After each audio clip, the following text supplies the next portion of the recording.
الحمد لله رب العالمين والعاقبة للمتقين اما بعد. نننی کلیپ کې موږ د زکات په حواله سره څه خبرې کی چې اصولي خبرې ټوله په ذهن کې موجودې وي.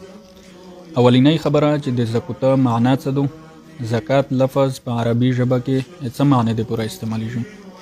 دویمه خبره چې د زکات حکم څه دی، فرض دی، واجب دی او فضایل یې څه دي. دریمه خبره د زکات نه ورکول په باره کې قرآن کریم یا حدیث کې څه راغلي دي. څلورمه خبره د زکات شرایط څه دي. او پنځمه خبره چې د نصاب وضاحت وشي او په شریعت کې مالدار چاته ویل شي. شپږمه خبره ده چې زکات چاته ورکولای شي او چاته نه شي ورکولای.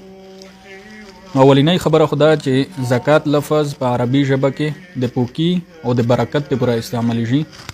نو د زکات په ورکول سره د انسان د مول نه هغه خیره اوزي، مول یې پوک شي او د الله د طرف نه په دغه ملک کې برکت وچیدل شي، یعنی دای د مصائب نه او د آفات نه محفوظ پاتې شي.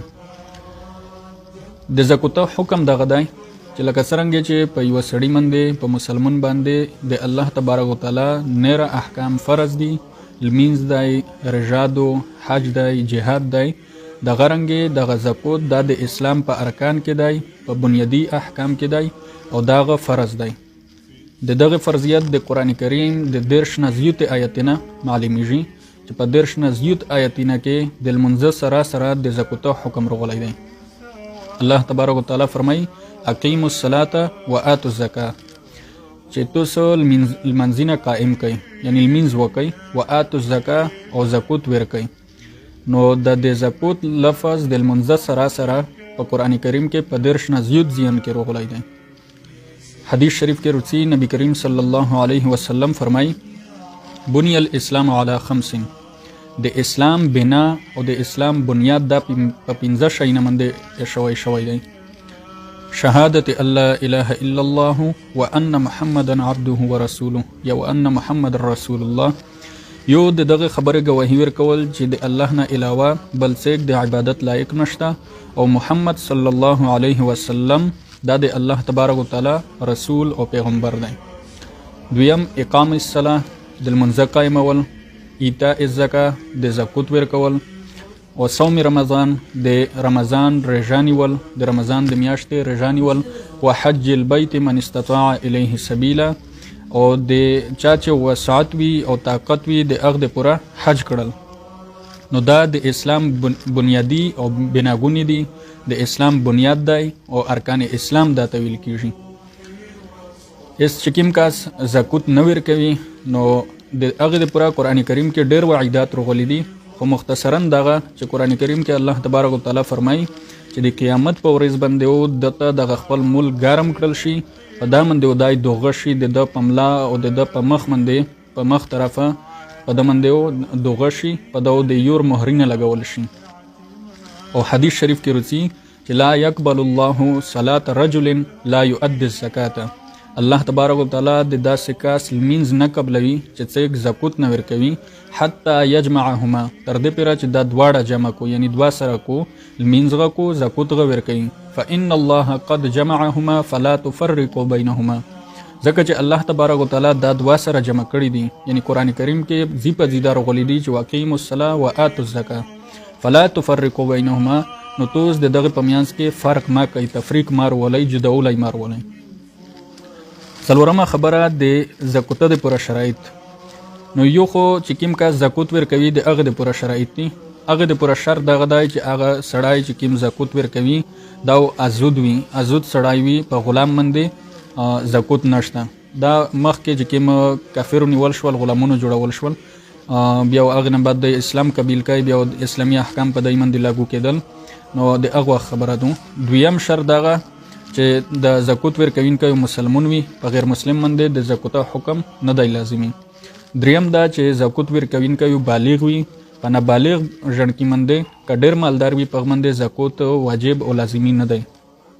څلورم شرط چې زکات ورکوونکی عقل مند وي، په مجنون او په لیونی کس باندې زکات واجب او لازمي نه دی. پنځم شرط دغه چې دا یو د نصاب مالک وي، یعنی شرعاً چې چاته مالدار ویل شي چې دغه وضاحت مخکې راځي، نو دا یو د نصاب مالک وي. او شپږم شرط دغه چې دغه نصاب د ضرورت نه زیات وي، یعنی د کیر، د وسله، د ګاډی دغه شیونه یا لباس دا په زکوته کې نه ایسوبیږي، دا د بنیادی ضرورت دي. اوم شرط دغه چې د نصاب د قرضې نه خالی وي، یعنی په د باندې قرضه نه وي، که قرضه وي بیا د هغه حکم مخکې ځون تر روان دی. او اوم شرط دغه چې په دغه نصاب باندې د کیمې روپۍ چې د سره دی یا بل د سپین زر سره زر دی یا پلاټ ته د کاروبار د پوره یا د تجارت نره مال دی، په دا باندې چې کول تیر شوی وي د میاشتې په حساب سره په دا باندې کول تیر شوی وي. بل چې زکوت ورکوي د زکوته ورکول د پوره بیا دغه شرایطي زکوته ورکول په وخت کې چې د زکوته نیت د موجود وي، چې کیمې روپۍ ته ورکوي دا نیت د کړی وي چې دغه مو په زکوته ورکړل، په ژبه باندې ویل ضروری نه دی، صرف په زړه کې نیت کافی دی. دویم شرط دا دی چې مستحق سړی ته زکوت ورکړي، که چیرې د مالدار سړی ته ورکړي غیر مستحق کس ته د زکوت ورکړي یا زکوت نه دی ادا شوی. دریم شرط دغه چې به طور ملکیت دغه د زکوت روپۍ ورکړي، یعنی دای مالک جوړ کړي، داسې نه چې تو خیریات وکړي، دعوت دې وکړي، مړی دې وکړه او غریب سړی دې روغ وشت ته ودویل چې څومره خوړای شي خورای اده په زکوته کې به حساب کړي، په دغه طریقه باندې زکوت نه ادا کیږي. اسروتی د څه شرایط وضاحت طرف ته یو خو د ملکیت شرط مې ولګو چې شریعت کې چې چاته مالدار ویل شي، نو شریعت کې مالدار چاته ویل شي سړی سره چې کله نصاب موجود وي، دغه نصاب کچېره صرف سره زر وي بیا چې نیمه تولې ته ورسیږي شریعت کې داته مالدار ویل شي. کچېره سپین زر وي بیا سپین زر که 2.5 باندې 50 توله ته ورسی بیا شریعت کې داته مالدار ویل شي. که صرف ریپۍ وي ورسره سره زر او سپین زر نه وي ورسره بیا دغه ریپۍ که 2.5 باندې 50 توله سپین زر برابر وي د هغې قیمت ته رسېدلې بیا دا سړی په شریعت کې مالدار دی. او که د یو کس سره سره زر او سپین زر وي بیا د سپینې زرې حساب ته شي چې 2.5 باندې 50 توله سپین زر ته رسي بیا دا مالدار دی. او که سره زر او ریپۍ وي ورسره څه نه څه ریپۍ دی وي، خو چې سره زر او ریپۍ وي په یوه ځي بیا دا ته 2.5 باندې 50 توله سپینې زرې قیمت برابر حساب کې چې د هغې سره برابریږي هغې مطابق بیا زکوت ادا کوي. یا یو سړی سره د تجارت ته پوره څه سامان موجود وي، ګاډي د تجارت ته پوره کړی وي یا د کونی لګولی وي تجارت سامان پکې موجود وي، نو د دغه ټولې شای د پوره معیار 2.5 باندې 50 توله سپین زر ګرځوي.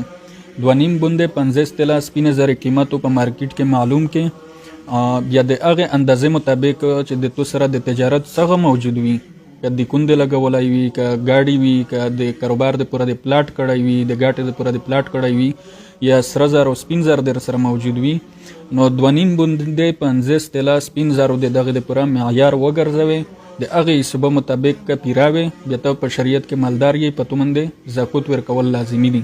او د زکوته د حساب کړلې طریقه دغه ده چې 2.5% زکوت په ملک کې لازمیږي، یعنی چې یو سړی صاحب نصاب وګرځي، حکیم شرایط چې موږ وویل چې شرعاً دته مالدار وویل شي بیا په ده باندې 2.5% زکوت ورکول لازمي دي، چې هغه په 40 کې 1 روپۍ جوړیږي، په 100 کې 2.5 روپۍ جوړیږي. په دغه طریقه سره بیا خپل د زکوته حساب په اسانه طریقه سره کړای شي. او بله خبره د قرضې په باره کې مې کړې وه چې که په یوه سړي باندې قرضه وي نو د هغې حکم بیا جدا دی. د قرضې د لرې کولې طریقه دغه دو د زکوته نه، چې که په یوه سړي باندې قرضه وي اولو دا خپل ټول مول حساب کو چې د مو سره مثال 10 لک روپۍ جوړیږي، ایسو په دا نه بعد دا قرضه حساب کو، قرضه مثال 3 لک روپۍ په جوړیږي، نو د 3 لک روپۍ نه لرې کو، په دا نه بعد چې کومې روپۍ ورپوته شوې 9 لک روپۍ د دغې ودای زکوت ادا کو. او آخري خبره دغه چې زکوت چاته ورکولی شي او چاته نه شي ورکولی. نو د زکوته په باره کې قاعده دغه دو چې خپل اصول ته یعنی میر پلور نیونیکه اوس چې څومره پسې دا ته زکوت نه شي ورکولی، خپل فروع ته یعنی لیر زیای المسای المسی لوند چې څومره پسې دا ته زکوت نه شي ورکولی، ښځه خاوند ته، خاوند ښځه ته دا په خپل منځ کې زکوت نه شي سره ورکولی. دغه نه علاوه چې چاته غ زکوت ورکوي چې یو په شریعت کې مستحق وي، غریب وي، ټول ته زکوت ورکول دا جایز دي. او خپل خپلون ته زکوت ورکول دا افضل دي، یعنی ورنه خواندې ته یا داسې نره خپل خپلون خوشي وي، سخر وي یا زین وي، دا ته د زکوت ورکول افضل دي، دغه نه علاوه که نره غریبون وي دا ټول ته ورکول چې د زکوت مستحق وي ټول ته زکوت ورکول جایز دي. صرف دا څه کس خپلوم دي دا ته زکوت ورکول ناجایز دي. مالدار سړی ته نشي ورکولای، سید ته نشي ورکولای، هاشمی ته دا ته زکوت نشي ورکولای. د زکوت د پورا بهترین مصرف دا دی چې سړی اول خو خپل خپلون کې که غریبون وي اته ورکو، کني بیا مدارس ته د زکوت ورکو، خپل د زکوت ری داسې مدرسه ته ورکو چې پاکه طلبه زیر تعلیم وي، طالبون پکې موجود وي، هغه سبق وي، د هغه خرچه دغه د زکوتنه برداشت کیږي. د دغه په ذریعہ سره دغه د دینی خدمات او د قرآن نشر او اشاعت او د حدیث نشر او اشاعت دا مخ کې بتلل شي.